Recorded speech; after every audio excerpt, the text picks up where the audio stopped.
Dans le couple qu'ont formé Hans Hartung et Anna Eva Bergman, eux-mêmes si différents en tant qu'artistes, il y a évidemment des inclinations en commun. Celle de l'un pour l'autre, ça va de soi, celle pour la création bien sûr, mais aussi celle pour les sciences. C'est de cela qu'on va parler aujourd'hui, juste après quelques rappels sommaires. Alors Bergman d'abord. Elle est née en 1909, elle est d'origine norvégienne, elle a d'abord été une illustratrice de talent, et puis elle s'est ensuite orientée, de 1952 à la fin de sa vie, vers une abstractisation faite de grands sujets archétypaux tirés de la nature, et où la feuille de métal joue fréquemment un rôle esthétique crucial. Et puis Hans Hartung, il est né en 1904, il est d'origine allemande, il fut quant à lui un proto-tachiste et un proto-informel dans les années 1930, et puis ensuite, il a gagné en lyrisme, un lyrisme effusif au fil des décennies, et il a réinventé sans cesse ses protocoles et ses outils de production. Hartung et Bergman forment un couple entre 1929 et 1937, puis après une longue séparation entre 1952 et 1987, 87 c'est l'année de la mort de Bergman. Ils ont également des échanges épistolaires absolument passionnants entre 1949 et 1951, j'en parlerai par la suite. Alors on va le dire d'emblée, ni Hartung ni Bergman ne sont spécialistes dans le domaine scientifique. Il n'empêche, ils partagent néanmoins une réelle fascination pour l'astronomie, pour le nombre d'or, ainsi qu'un intérêt certain pour la géologie et la minéralogie. À cet égard, aux alentours des années 70-80, on sait qu'ils déployaient leur collection commune de pierres sur les étagères de leur magnifique villa à Antibes. Et cette présentation, eh bien, elle transformait leur bibliothèque, la bibliothèque qui est derrière moi et qui à l'époque était délibérément exempte de livres, en une espèce de cabinet de curiosité, un cabinet compartimenté en petites lucarnes rétro-éclairées. C'était absolument magnifique. Hartung l'a raconté dans ses mémoires, mémoires que je vous invite à lire. Après une brève vocation de pasteur, il a voulu devenir astronome quand il était adolescent. Alors à ce moment de sa vie, vers 12-14 ans, il s'était lui-même fabriqué une lunette astronomique et il fréquentait volontiers des observatoires. Il fréquentait celui de Bâle d'une part, en Suisse, et celui de Leipzig, ici figuré à l'aquarelle, d'autre part, dans son Allemagne natale. Par la suite, quelles que soient les phases de sa carrière, sa peinture revient, plus ou moins consciemment, à cette passion des débuts. C'est remarquable dans les œuvres des années 1930, ça l'est également pendant la décennie 1950, c'est très évident dans ces projections vaporeuses des décennies 60, 70, projections aux accents interstellaires, proches de l'esthétique de 2001 de Stanley Kubrick. Et puis, c'est encore et toujours manifeste dans des tableaux de la fin de sa vie, aux alentours de 1988-1989. Et puis, notez également que sa pratique photographique fut elle aussi rythmée par l'évocation des phénomènes célestes, la course de la Lune, la condensation des nuages, les éclairs qui lézardent le ciel. Je vous propose maintenant qu'on se concentre sur le cas d'Anna Eva Bergman. Chez elle, le thème de l'astre et de la planète intervient au début des années 1950, c'est-à-dire au moment où elle entre dans la phase vraiment mature, la phase vraiment assumée de sa peinture. Regardons la teneur esthétique des œuvres. On voit chaque fois des formes simples, aux reflets métalliques, avec un arrière-plan qu'on peut qualifier de neutre. Ce mode d'expression s'avère plutôt dépouillé, mais il lui permet d'engendrer une gamme de sensations très intenses, sensations de vertige, sensations d'apesanteur ou d'élévation métaphysique, par exemple. Chez Bergman, la thématique astronomique est l'émanation par exploration et par extrapolation formelle d'archétypes qui l'ont précédé dès 1951-1952. Et je voudrais qu'on garde ça dans un coin de la tête, c'est pas forcément évident pour le moment, mais j'en redirai un mot plus tard. Pour l'heure, ce que je voudrais qu'on retienne, c'est qu'il y a donc dans son processus de création une large part endogène. Les formes s'élaborent et s'engendrent de l'intérieur, selon une dynamique interne. Néanmoins, en plus de cette part endogène, il y a une irrigation intellectuelle et culturelle qui vient de l'extérieur. Une part exogène, donc. Alors cette part, quelle est-elle? Eh bien, c'est tout simplement l'intérêt historique qu'a Bergman pour la conquête spatiale. Évidemment, comme beaucoup d'artistes de sa génération, on peut penser à Yves Klein et à bien d'autres. Et cet intérêt, il culmine assez naturellement avec la réussite extraordinaire de la mission Apollo 11 en juillet 1969, quand l'homme a marché sur la Lune. Et ça, cette culmination d'intérêt, on va pouvoir la traduire en données chiffrées. Écoutez donc. En 1966, Bergman produit 12 œuvres qui évoquent la Lune, les astres et les planètes. En 1967, dans ce même registre, on en compte à nouveau 12. Il y en a 10 en 68 et soudain, on en compte 19 en 69 et pas moins de 32 occurrences en 1970, soit un véritable emballement quantitatif. Et notez une chose amusante et révélatrice, cette corrélation avec l'actualité technique et scientifique est corroborée par quelques pièces d'archives. Bergman conservera en effet jusqu'à sa mort les journaux, en l'occurrence il s'agit de Paris Match et de François, les journaux qui ont rendu compte de l'exploit d'Armstrong et de la NASA. Alors, dans de nombreuses œuvres de Bergman, les compositions se trouvent inspirées par le nombre d'or, 1,618. C'est le cas avec la thématique astronomique que je viens de mentionner, mais c'est le cas pour d'autres thématiques. Prenons l'exemple de la vallée. Ce nombre est à l'origine de la section d'or ou de la divine proportion. Je mets des guillemets. Et cette divine proportion, on sait qu'elle est supposée offrir un équilibre parfait, une harmonie à l'infini, parce que le rapport entre la petite et la grande portion y est égal à celle entre la grande et le tout. Alors je vous le dis tout de suite, Bergman a toujours fait un usage très libre et très ajusté de cette divine proportion. Tout dépend chez elle de ses sensations empiriques. Son usage n'est pas systématique. Et d'ailleurs, il n'en est plus vraiment question dans sa période de production des années 1970-1980. En revanche, ce que je voudrais que vous gardiez en tête, c'est son impressionnante masse d'études autour de cette proportion. Bergman cherche, je dirais, son incarnation dans des formes, en particulier dans celle du pentagone régulier à la fin des années 40 et surtout pendant les années 1948-1949.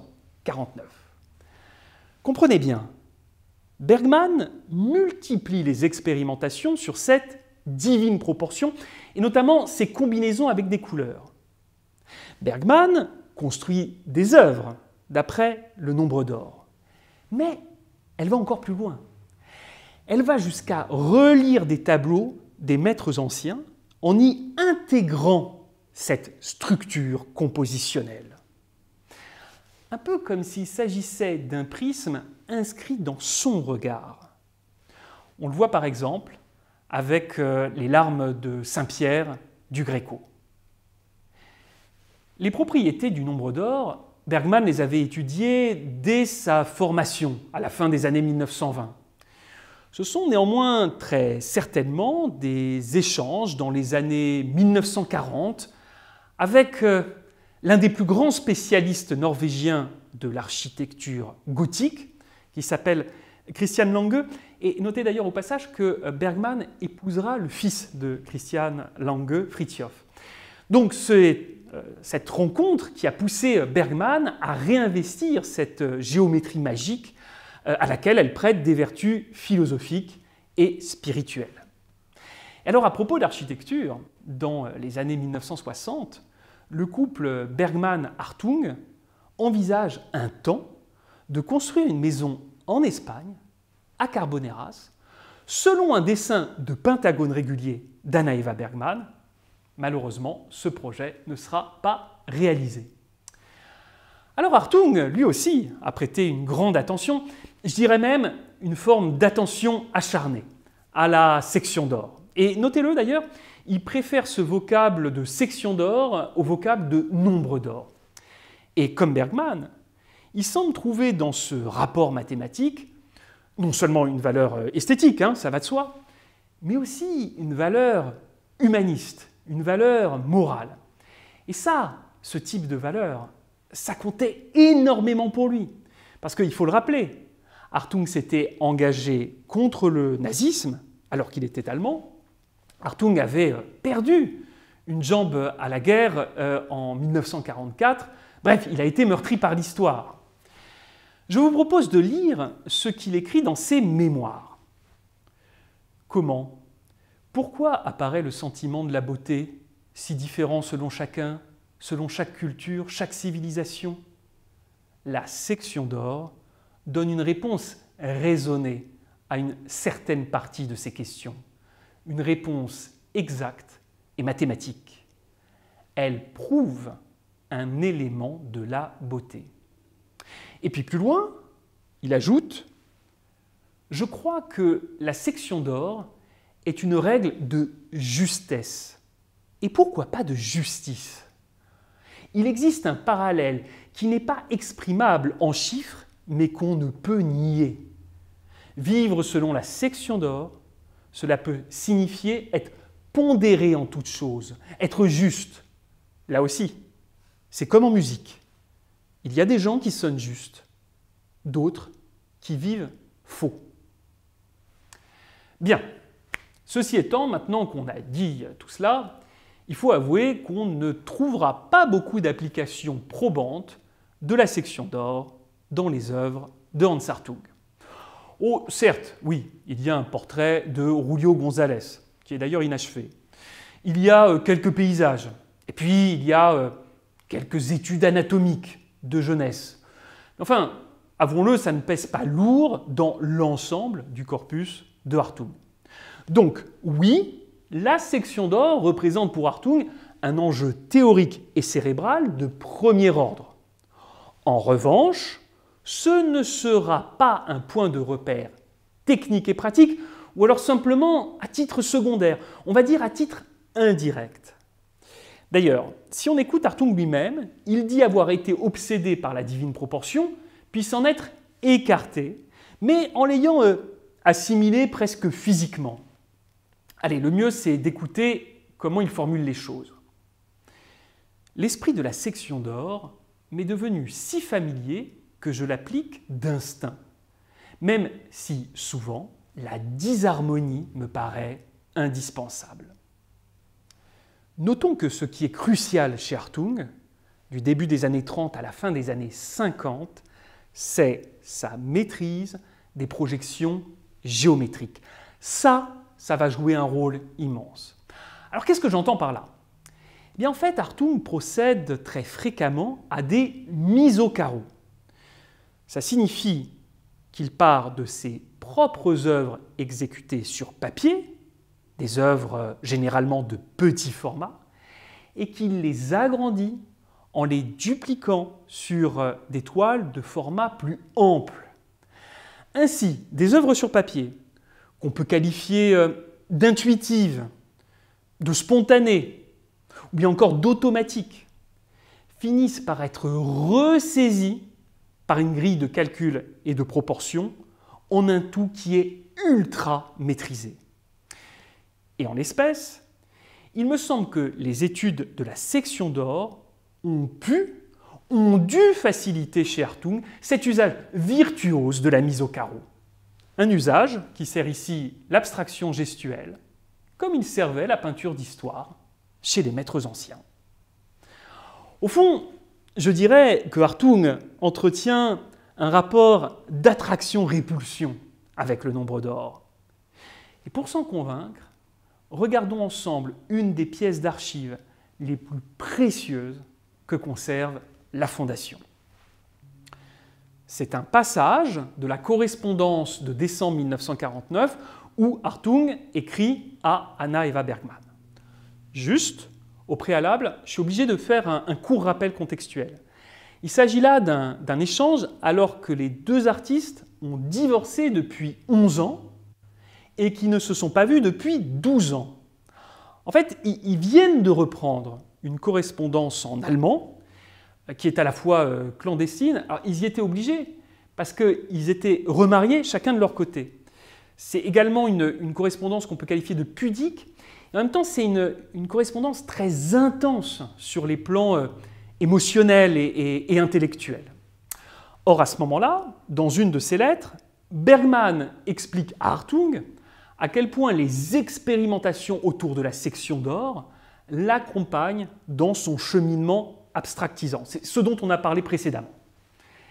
Et là, dans une réponse, Hartung la met en garde et il utilise des mots très forts.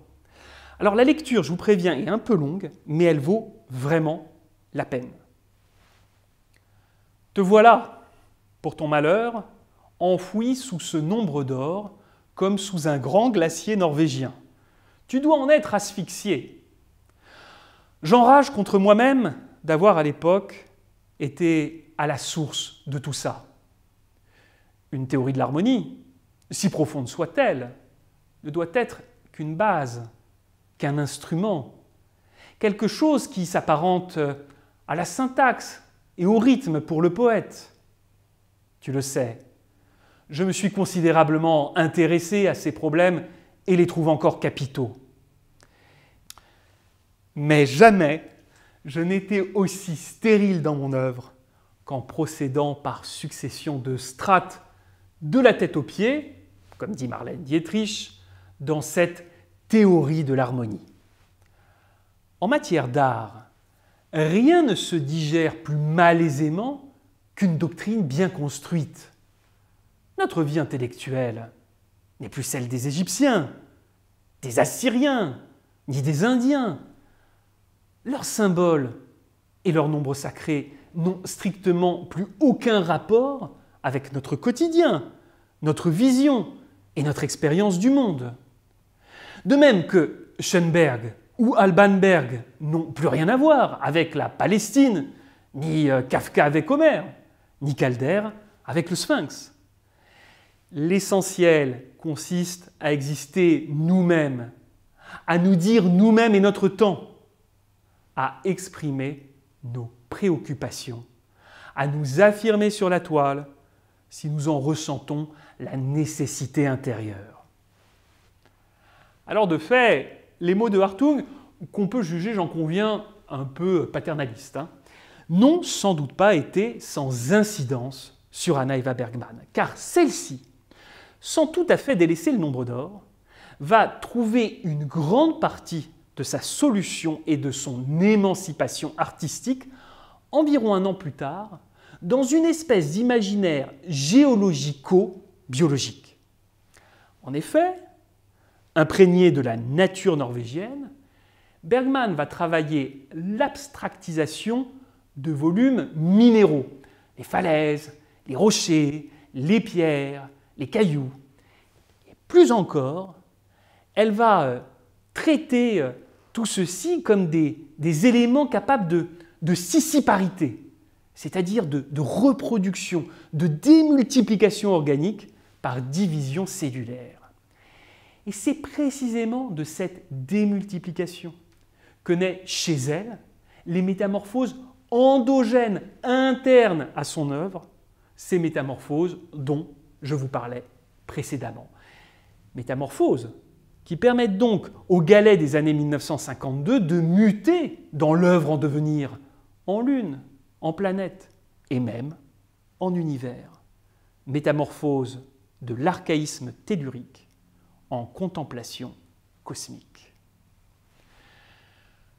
Dans ces espèces de boucles et de spirale dans la relation entre Hartung et Bergman. Il se trouve que Hans va à son tour être l'objet de l'influence d'Anna Eva. Il va lui-même se livrer à une rêverie minéralogique, si vous me permettez cette expression. En 1954, alors que le couple s'est reformé depuis 1 an et demi, Bergman pousse Hartung à photographier d'innombrables pierres ramassées à la Croix-Valmer. La Croix-Valmer, c'est dans le sud-est de la France. Il s'agit de prises de vue neutres et frontales qui montrent des cailloux ramassés au hasard, mais avec un fort potentiel de pareidolie. Les pierres sont en noir et blanc et plein cadre. Certains clichés seront 20 ans plus tard l'objet d'une publication bibliophilique accompagnée d'un texte de Jean Tardieu et titré par Hans et Anna Eva selon l'écho formel de ces images avec des artistes ou un patrimoine culturel connu. Harpe, Brancusi, tête à la Picasso, guerrier grec casqué, etc. Bergman et Hartung se prononceront plusieurs fois à la fin de leur vie sur les avancées scientifiques et techniques de leur temps. Ils se documentaient avec beaucoup de curiosité sur ces enjeux. Anna Eva Bergman était par exemple une fervente lectrice de la revue Planète dans les années 1960 et elle en possédait d'ailleurs la collection complète.